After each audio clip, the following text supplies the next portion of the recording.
What's going on, YouTube? Welcome to Fresh Review. Now, today we are reviewing Week 2 of the 2024 NFL season. In the last video, I was reading your guys' mind, because you guys don't leave many comments. I read your mind like, how is your team so juiced? Your team is amazing. This is how I got my team amazing. I made a whole bunch of Larry Allens and a whole bunch of Larry Littles, and I sold them. So I made them for the low, sold them for the high. It's real simple. Did that over and over. Sold some other cards as well. But that's that. Let's go ahead and start showing you guys these highlights I did in the background. And we're going to talk about week 2 of the NFL season. We'll start off with a Thursday night football game. The Bills taking on the Dolphins. And I was bragging about my record predictions last week. Well, in week 1. I went 14-2. I was like 8-8 on the predictions this week. It was a bad week. And I got this Thursday night one wrong. I thought the Dolphins at home would have beat the Bills, since the Bills basically ended their season last year when the Bills beat the Dolphins. That forced the Dolphins to have to go on the road and play Kansas City in the snow game, one of the coldest games ever. Dolphins got flooded, abused, bullied, beat down. I thought the Dolphins would bounce back. No, didn't happen. They let Buffalo come in here and punk them. And unfortunately, not only did they lose the game, they also lost Tua to another concussion. Tua is currently on IR. So overall, this is just an awful game. A 23 out of 100. You guys could try to do whatever you guys want to do there. I will talk about James Cook's performance. 3 TDs was elite. So James Cook was cooking. It was a Cook show.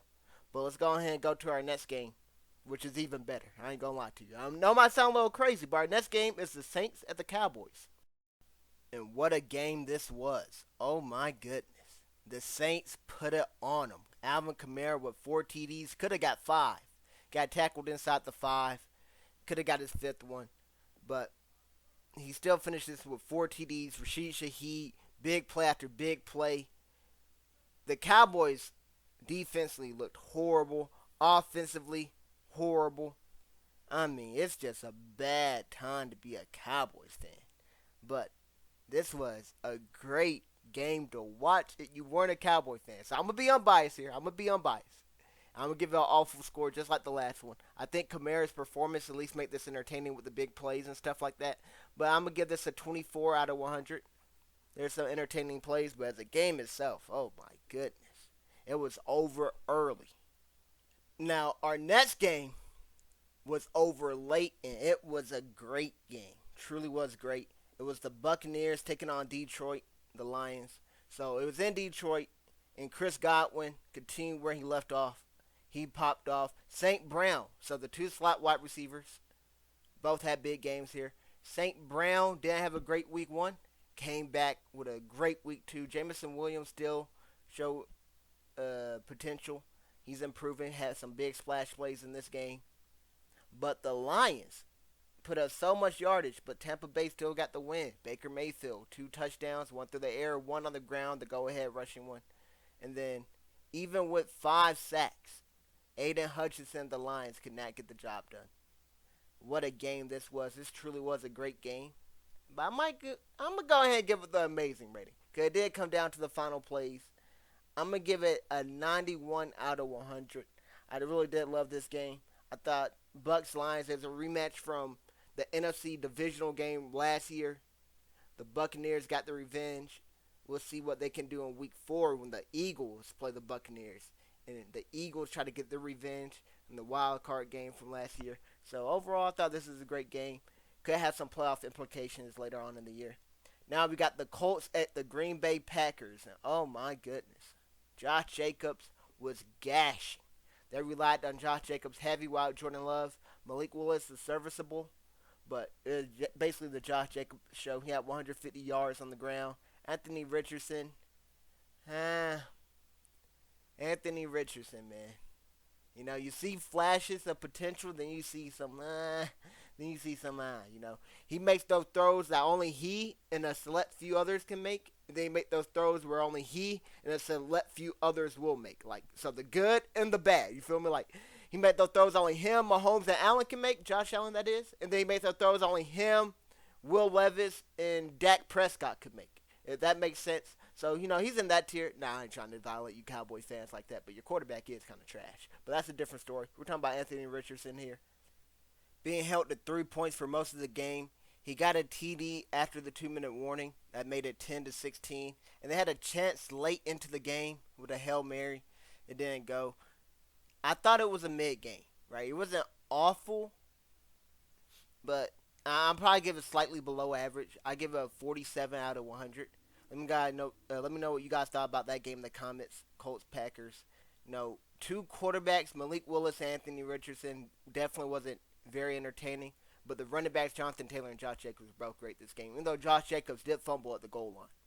But we're going on to our next game, and our next game is the New York Jets taking on the Tennessee Titans, and Will Levis is a walking meme. I kid you not. This man is a walking meme. But Braylon Allen, let's talk about something good before we talk about the bad. Braylon Allen, the rookie they drafted, youngest player in the draft, if I believe.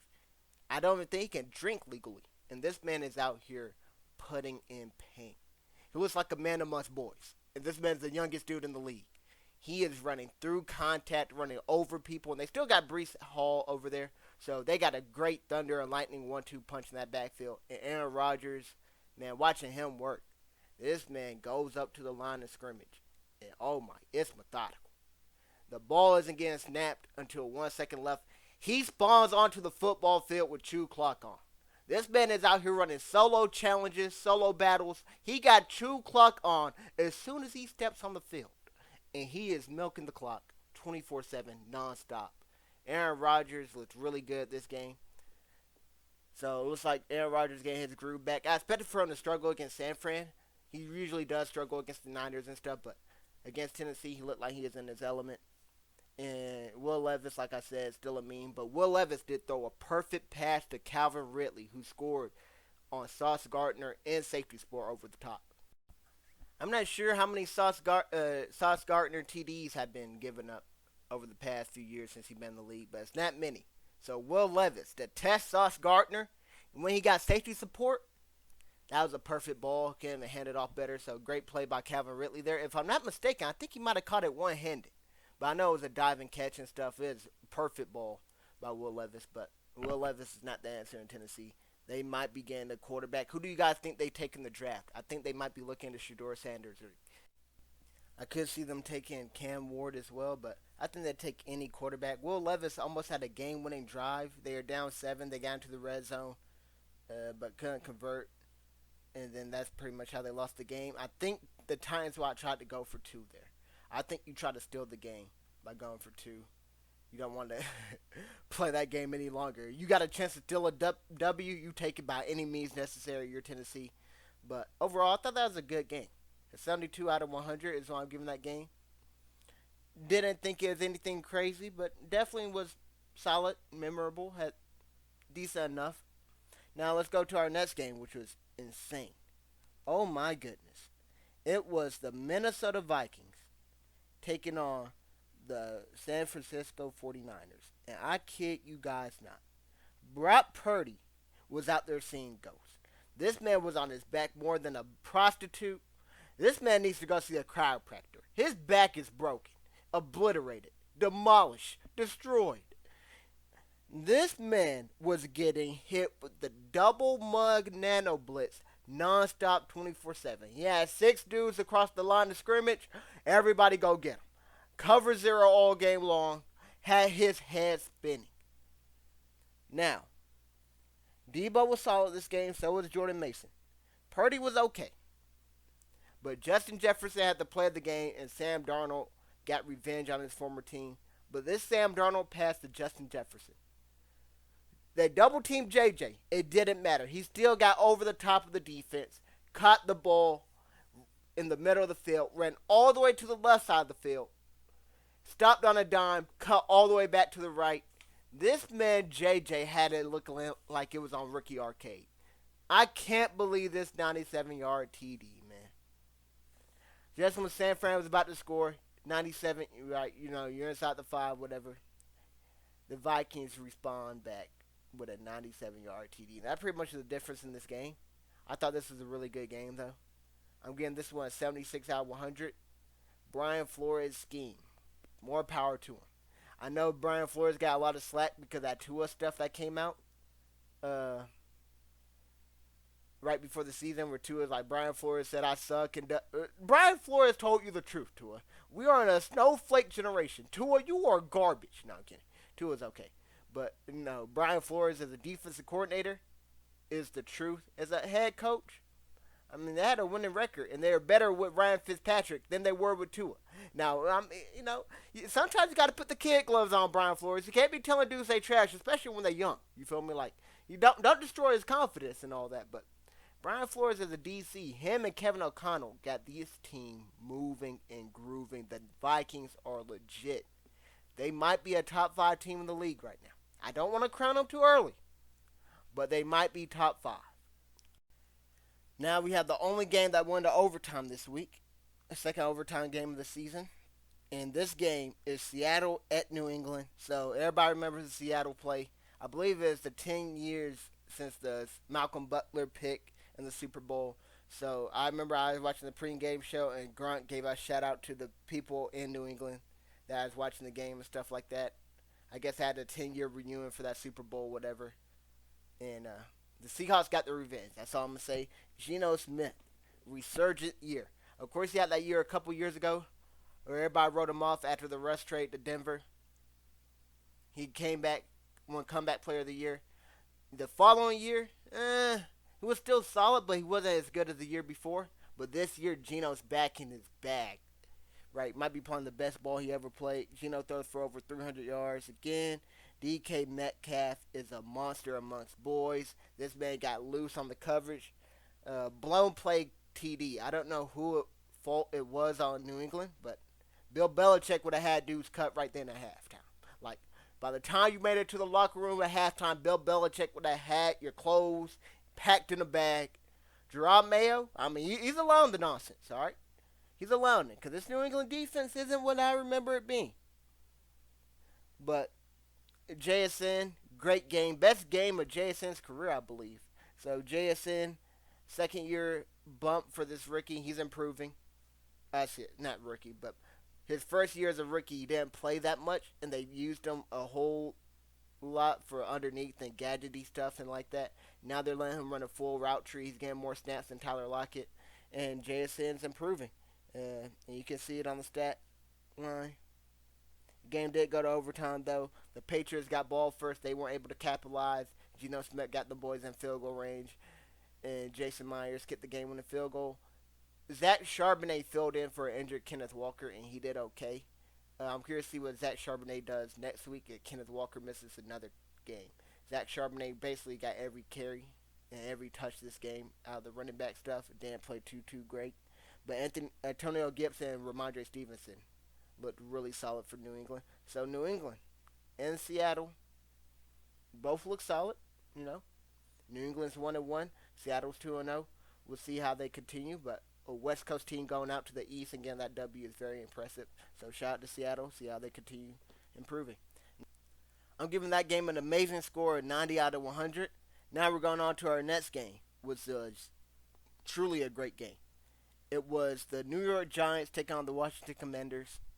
This was, of course, a divisional matchup, but what an interesting game this was. If I'm not mistaken, the Commanders scored 3 touchdowns, but didn't get any extra point. I'm not sure they missed one, then started going for 2 and didn't get those, or I'm not sure what happened, but I'm pretty sure, not the Commanders, my bad, the Giants scored 3 touchdowns, didn't get any extra points, and the Commanders got 7 field goals.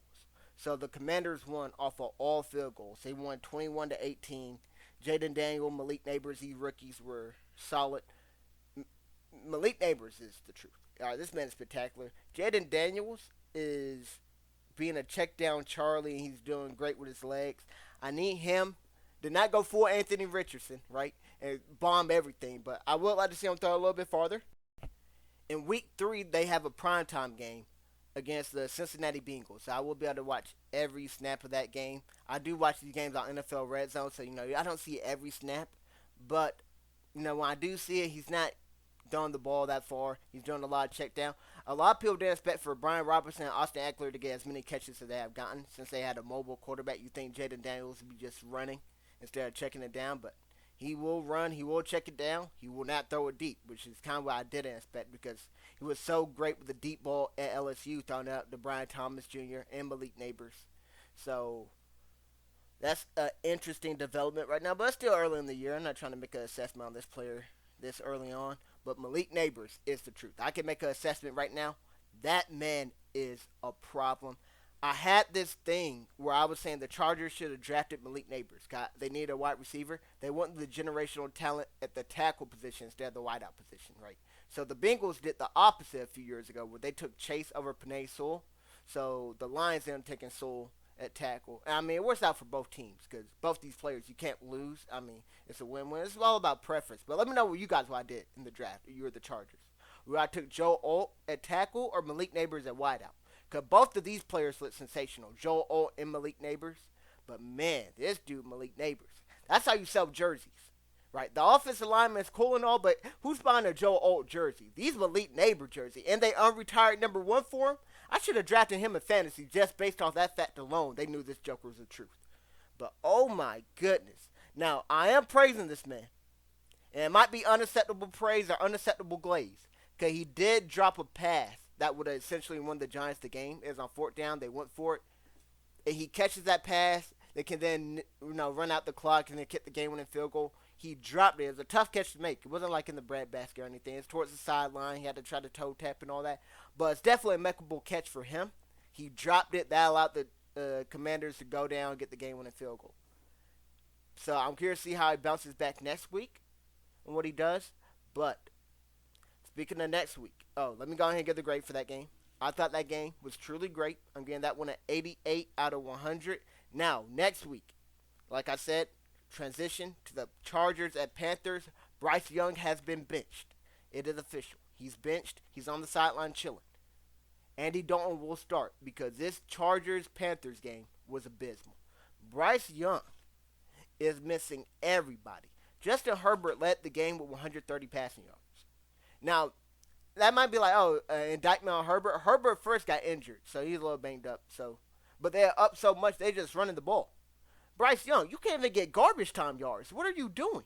J.K. Dobbins, this man is out here. A life alert around his neck. Bones spurs on his leg. Robot metal. I am robot. E2D2. I don't know the Star Wars references. This man is a humanoid. Alright? And he is doing what he is doing. It's truly sensational. J.K. Dobbins is an inspiration. I thought his career was done. He wasn't going to be able to bounce back or do anything. This man is out here balling, and he is staying healthy. So, J.K. Dobbins is healthy, and he is contributing. Hopefully that can continue to last. I always thought he was a solid player. I just thought injuries derailed his career. And hopefully he can stay healthy this season, and people can see how good he really is. Now, he has lost his step. He's getting loose on some of these plays and getting hawked down. He used to not get hawked down or anything, but, hey, 130 yards to 130 yards. And Quentin Johnston, 2 touchdowns. I declared this man as a bust. I didn't like him coming out of college. Didn't think he should have been a first-round pick. Maybe a round 2 to 3, stuff like that. But 2 touchdowns for him. Hey, maybe I'm wrong on QJ, right? Maybe I'm wrong. But the Chargers have a lot to look forward to. I thought this game was egregious, though. I ain't gonna lie to you. The Panthers made one of the worst trades of all time. I gotta give this a 9 out of 100. I ain't gonna lie to you. If you're a Panthers fan, if you're at home watching this game, there's some Panthers fans that probably attended this game. They might have gave you tickets for free, but you might have attended this game. I know you left in the first quarter. You might have left at kickoff, actually. You might have just walked in there and said, why am I even here? And just straight up left. Like, you're a Panther fan. You got a lot to be worried about because you have no future. You have no past. You have no present. You have no future. What do you have at your Carolina? I tell you what you have. You have a problem.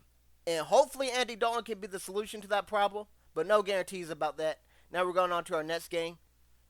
The Browns at the Jags. In this game, the Browns, were up most of the game. The Jaguars tried to come back, and Myles Garrett got the sack in the end zone, so it was a safety. So the Jags had to cut it down to 3 after they were down most of the game. had a chance to go for the game-winning drive or even the game-time drive to force overtime. Myles Garrett got a sack in the end zone. Safety ended the game here. This game was above average. I give it that, but nothing too crazy. These quarterbacks, Deshaun Watson and Trevor Lawrence, man, I thought these quarterbacks could have been like great, but I mean, right now they're kind of disappointing for how young they are in their careers. Deshaun Watson was once elite, so I give him that. Trevor Lawrence has always been that. Oh, he's gonna get elite this year. Still hasn't happened. You feel me? But overall, I thought this was a above average game. I give it a 58 out of 100. Now we're going on to our next game, and that is the Raiders at Ravens. Oh my goodness, these boys got walked down by Gardner Minshew. The Baltimore Ravens ought to be ashamed of themselves. I thought a game like this with Derrick Henry, you just hand the ball off over and over to Derrick Henry. You just let this man ice the game. I don't know what the Ravens were doing, but they let Gardner Minshew walk them down. I don't know if that's a L on their offense or their defense. Because, like, this game should have been over. The Ravens choked this game at home. So it was an amazing game, I won't lie to you. The Ravens fall to 0-2, and they have a must-win game next week against the Cowboys. A must-win game. If they go to 0-3, oh, it's time to hit the panic button. I mean, if you ain't hit the panic button yet, if you're a Raven fan, you might want to hit it. You got the tight ends in fantasy or dynasty because, oh my goodness, Mark Andrews, Isaiah Likely.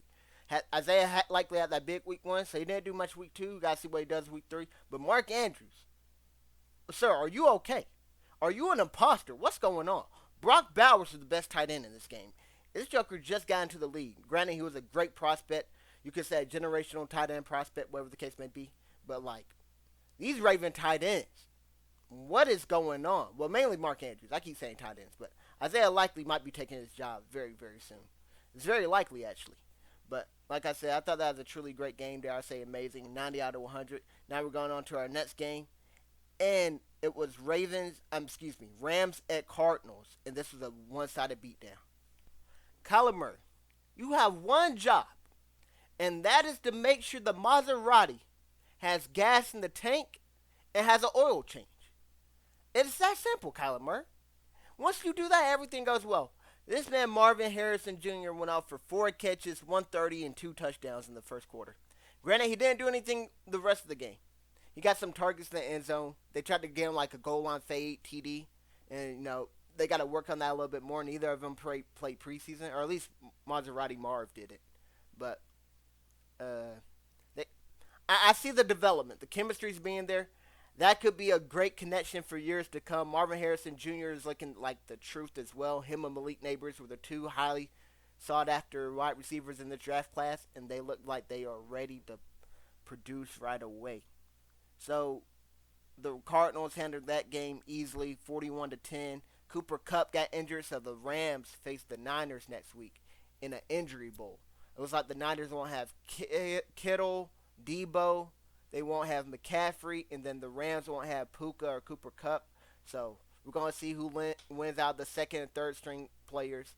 But overall, I thought this Rams-Cardinals game was well below average. I can't give it bad because it was great to see the rookie produce, but I'm going to give it a 34 out of 100. Next, we have the Steelers taking on the Broncos, and Bo Nix threw for 246, but he got sacked a whole lot. TJ Watt and the Steelers defense is just wrecking havoc 24/7. Not much to say about this game. If you like defense, you like this game. If you like offense, you don't like this game. Wasn't much to say here. Bo Nix, I don't want to even cast any judgment on him because not only is he, well, I was going to call him young. The Joker is a senior citizen when he got drafted. But he's starting. It's a tough schedule, right? So first time starting the league. He's going to take up some time. His schedule will get easier, so he's still struggling come week 8, week 9. Now we'll be very concerned. But right now I'm not going to cast too much judgment about that. Justin Fields, if the Steelers keep winning, maybe there could be some QB drama going on over there in Pittsburgh. But we had to wait and stay tuned for that. Overall, I thought this was a below average game. I'll give it a 43 out of 100. Now we got the game of the week. The Bengals taking on the Chiefs, and this game was spectacular. This man Mahomes has the referees in his back pocket. It is evident that you saw this game. No, I'm kidding. It's evident you saw any game of Mahomes' career. The golden boy will get every call known to man. But I mean, hey, they call it superstar calls in the NBA. Let's call it superstar calls in the NFL. I guess you deserve it. If you tickle this man, it's a flag. If you breathe on this man, it's a flag. If you look at this man, it is a flag.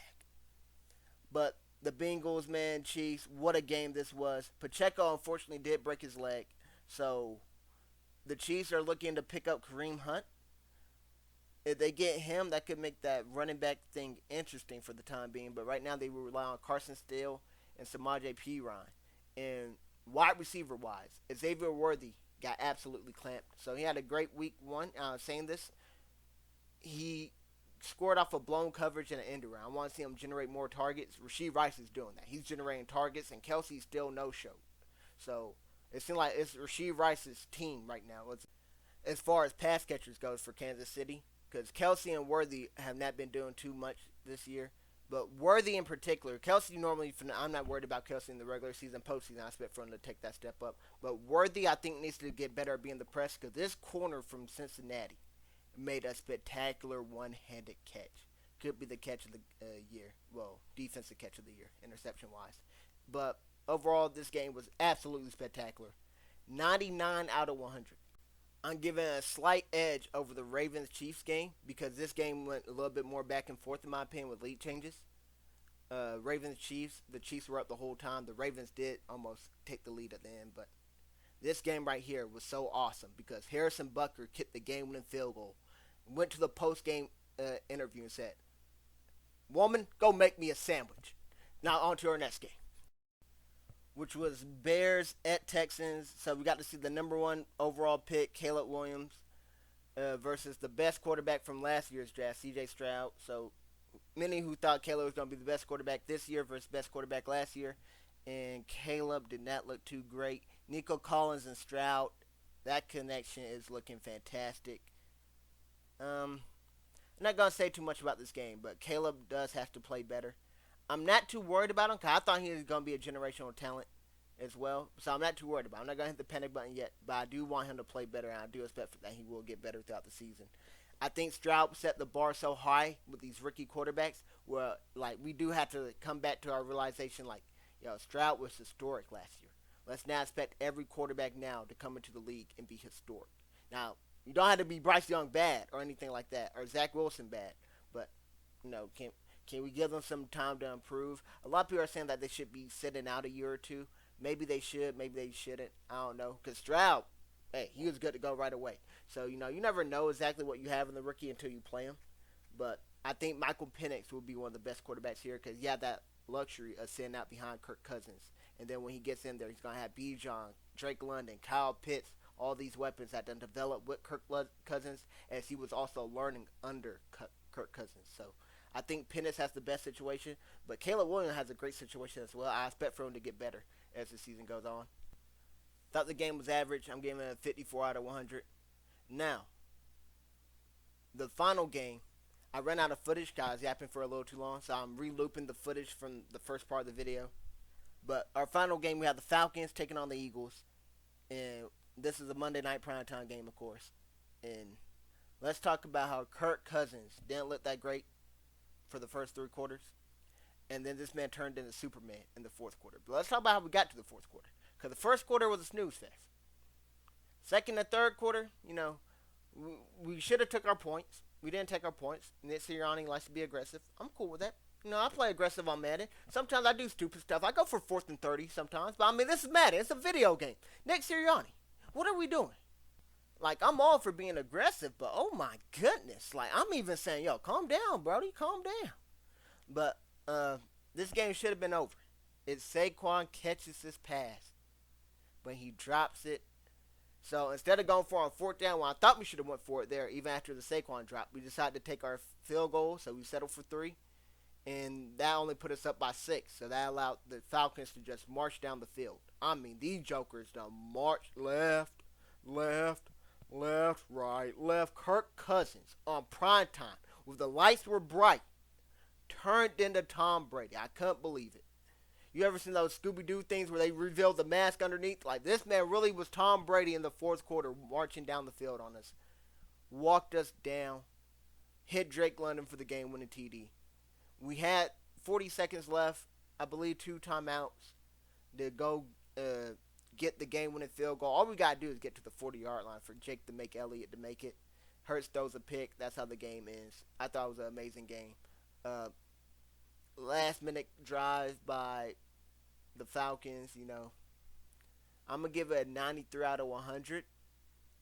I thought the first quarter is really what hurts it from being spectacular and stuff like that. In the plays, there was a lot of bad plays necessarily, but I think the suspense and the back and forth and all that. Eagles Falcons usually is always a good game, so we always play each other really well. So that concludes week 2. Let me know what you guys thought about any of those games. Do you guys think I got any wrong? Where you're like, oh, that one should have been way higher or way lower, whatever the case may be. But as always, thanks for watching. Hope you guys enjoyed. I hope to see you guys on the next one. NFL week 3 will be coming out on Wednesday, 100%. I'm working on it right now.